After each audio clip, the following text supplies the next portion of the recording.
Welcome to your channel Preparation for All #64. Dear learners, it is your channel. যারা ক্যালকাটা ইউনিভার্সিটিতে 5th সেমে পড়ছো, LCC 2 English আছে, তাদের জন্য ধারাবাহিকভাবে কিন্তু ক্লাস আসছে।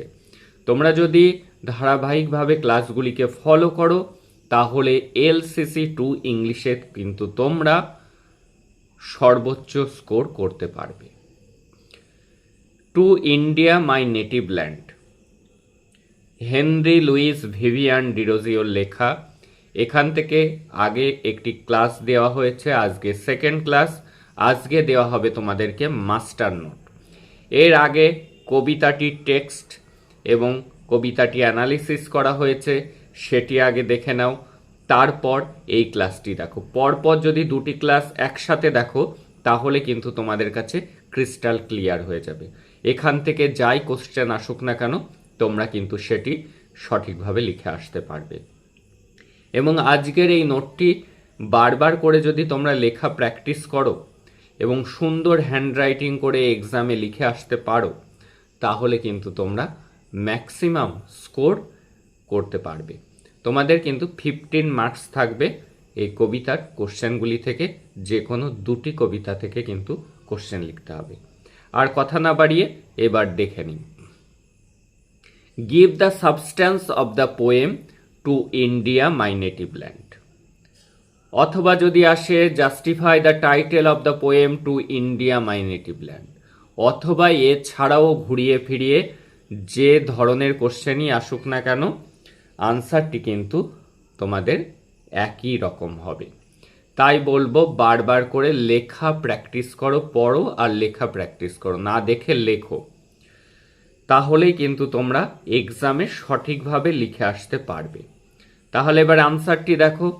Two India my native land is a beautiful sonnet written by Henry Louis Vivian Derozio. Henry Louis Vivian ডিরোজিওর লেখা এটি একটি সুন্দর sonnet.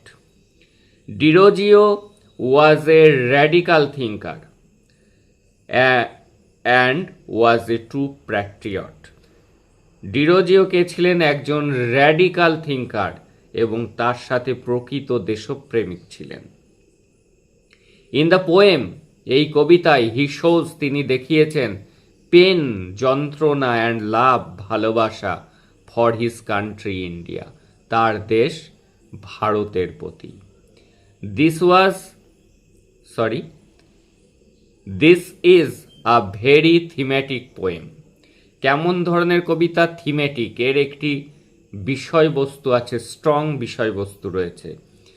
He was very heart and pained, তিনি খুবই যন্ত্রণা পেয়েছিলেন, বাই দ্য ফ্যাক্ট, এই বিষয়ে, দ্যাট হিজ কান্ট্রি, তার দেশ, India, was under British rule, তার দেশ ভারত ব্রিটিশদের শাসনে ছিল, ব্রিটিশ রুলসের আন্ডারে ছিল, এটি তাকে কষ্ট দিয়েছিল।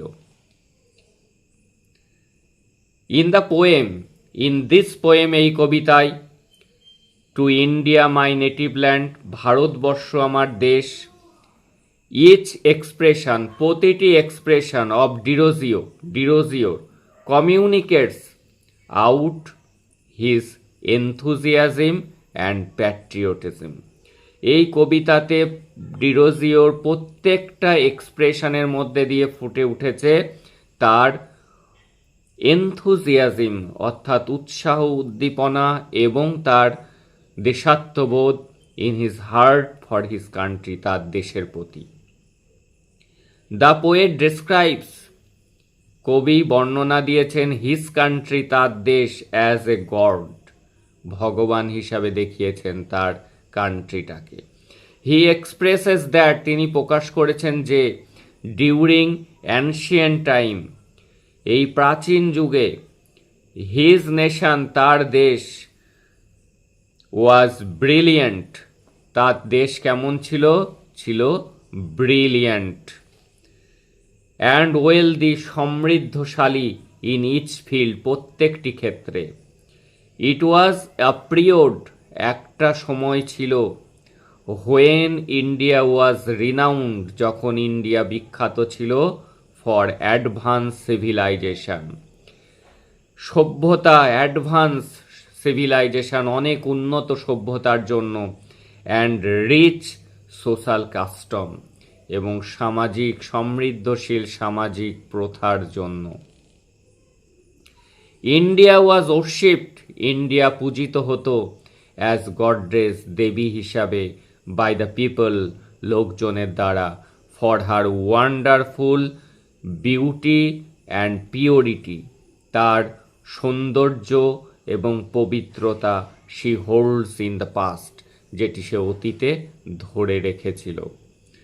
বাট, কিন্তু, টাইম হ্যাজ চেঞ্জড, সময়ের পরিবর্তন ঘটেছে। India no longer supports its magnificence and greatness, কিন্তু ইন্ডিয়া এখন আর ধরে রাখতে পারেনি তার গ্রেটনেস, মহাত্ম এবং magnificence. It is subject to the authority of the British, এখন সে কিসের বিষয়ে চলে গিয়েছে? ব্রিটিশ অথরিটির আন্ডারে চলে গিয়েছে, হু হ্যাভ ইউটিলাইজড, যারা ব্যবহার করছে এই দেশকে, অ্যান্ড ডেস্ট্রয়েড ইট, এবং এটাকে ধ্বংস করছে।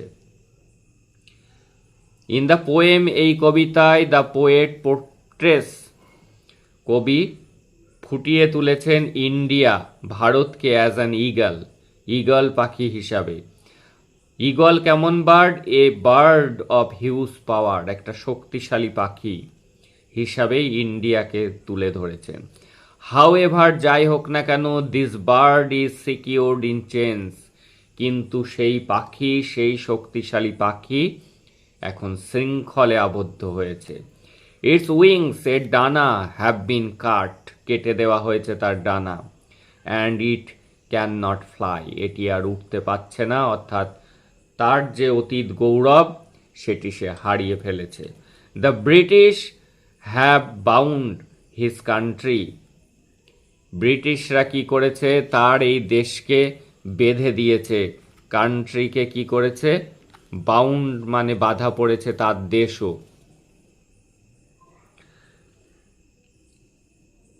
By making it their slaves, এবং এই দেশটাকে কিসে পরিণত করেছে? তাদের স্লেভে। স্লেভ কথার অর্থ কৃতদাসে। বিং এনস্লেভড, এই কৃতদাস হয়ে, the country has lost, country এই দেশ হারিয়েছে, ইটস হাই স্ট্যাটাস, এর যে সমৃদ্ধশীলতা সেটিকে হারিয়েছে, তার স্ট্যাটাস সে হারিয়েছে। ফর দ্যাট রিজন, এই কারণে, দ্য পোয়েট সেজ, কবি বলেছেন, it is grovelling in the low dust, এটি ধুলোয় গড়াগড়ি দিচ্ছে, তার দেশের যে সম্মান, অতীত গৌরব, সেটি আজ ধুলোয় গড়াগড়ি দিচ্ছে। The miserable condition of the country, এই দেশের দুর্বিষহ অবস্থা, does not inspire the poet, কবিকে আর উদ্বুদ্ধ করে না, টু সিং আ সং, গান গাইতে বা গান লিখতে, ইন হার প্রেইজ, এই দেশের প্রশংসায় গান লিখতে উদ্বুদ্ধ করে। The poet wants two plank into the past, কবি চেয়েছেন কি? এই অতীতের মধ্যে, প্লাং কথার অর্থ ডুব দিতে, সো দ্যাট, যাতে, হি কুড ব্রিং, সে নিয়ে আসতে পারে, the parts of India's glorious past, ভারতের অতীত, গৌরবোজ্জ্বল অতীতকে যাতে সে ফিরিয়ে আনতে পারে, টু ইন্সপায়ার, উৎসাহিত করার জন্য, কারেন্ট জেনারেশন, এই নতুন প্রজন্মকে, অ্যান্ড কান্ট্রিমেন, দেশবাসীকে, to battle against the unfair power, এই অশুভ শক্তির বিরুদ্ধে যুদ্ধ করার জন্য, for their country's lost honour and glory, কিসের জন্য? তার দেশের হারানো গৌরব এবং সম্মান ফিরিয়ে আনার জন্য। হি ওয়ান্টস, তিনি চেয়েছেন, পিপল টু রিকল, লোকজন আবার স্মরণ করুক, the golden period of the country, এই দেশের হারানো সেই সোনালি দিনগুলির কথা, the poem is a renowned patriotic poem. এটি কেমন ধরনের কবিতা? এটি একটি প্যাট্রিয়টিক পোয়েম বাই ডিরোজিওর লেখা। He communicates pity at the condition of his country. তার এই কান্ট্রির অবস্থা দেখে তিনি দুঃখ প্রকাশ করেছেন, অ্যান্ড ডিজায়ার্স ইচ্ছাও প্রকাশ করেছেন, to make a superior future for it. এর জন্য কি করবেন তিনি? উন্নত ধরনের ভবিষ্যৎ এই দেশের নিয়ে আসবেন। দ্য পোয়েট টক্স অ্যাবাউট, কবি কথা বলেছেন, the greatness, glory and beauty of his country. তার দেশের মহত্ব, সৌন্দর্য এগুলির কথা বলেছেন। The poet wants to tell, কবি বলতে চেয়েছেন, অ্যাবাউট দ্য পাস্ট, অতীতের কথা, ইন হুইচ, যাতে the country was considered as a golden bird, যাতে এই দেশটাকে বলা হতো গোল্ডেন বার্ড, সোনালি পাখির সাথে তুলনা করা হতো। অতীতে তার সেই সম্মান ছিল। দ্য পোয়েম বিলিভস দ্যাট, এই কবিতাটি বিশ্বাস করে যে, দ্য পিপল অফ ইন্ডিয়া, ভারতের লোকজন, হ্যাভ দ্য স্ট্রেংথ, তাদের মধ্যে শক্তি আছে, অ্যান্ড কারেজ, সাহস আছে, টু ওভারকাম অবস্ট্যাকল, সমস্ত বাধা কাটিয়ে তারা আবার হারানো গৌরব ফিরে পাবে। এটি তিনি বিশ্বাস করছেন কবি। সাবস্ট্যান্স আসলে আমরা এই পর্যন্ত লিখে থেমে যাব, কিন্তু যদি আমাদেরকে টাইটেল লিখতে হয় এক্সট্রা এই প্যারাটি আমাদের ইনক্লুড করতে হবে। এই টাইটেল বাদে যে কোনো কোশ্চেন আসলেই আমরা এখানে ফুল স্টপ দেব, আর লিখব না। Every line of the poem, এই কবিতার প্রতিটি লাইন, supports the central theme of the poem, এই কবিতার মূল বিষয়বস্তুকেই সাপোর্ট করছে, সমর্থন করছে। That is the poet's love for his native land India, সেটি কি? কবির গভীর ভালোবাসা তার নেটিভ ল্যান্ড ভারতের প্রতি।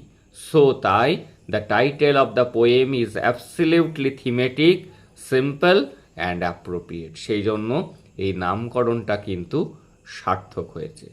এই তোমাদের লিখতে হবে। তোমরা যদি এই নোটটি বারবার করে পড়ো, একদম সহজ ভাষায়, অত্যন্ত সহজ ভাষায় লেখা, তোমাদের যদি স্পেলিং মিস্টেক না হয়, তোমরা যদি হ্যান্ডরাইটিং সুন্দর থাকে, প্রেজেন্টেশনটি ভালো হয়, তাহলে কিন্তু এই নোটটি লিখেই তোমরা ম্যাক্সিমাম স্কোর করতে পারবে মাত্র এই একটি কোশ্চেন পড়ে। That's all today. দেখা হচ্ছে পরের ক্লাসে।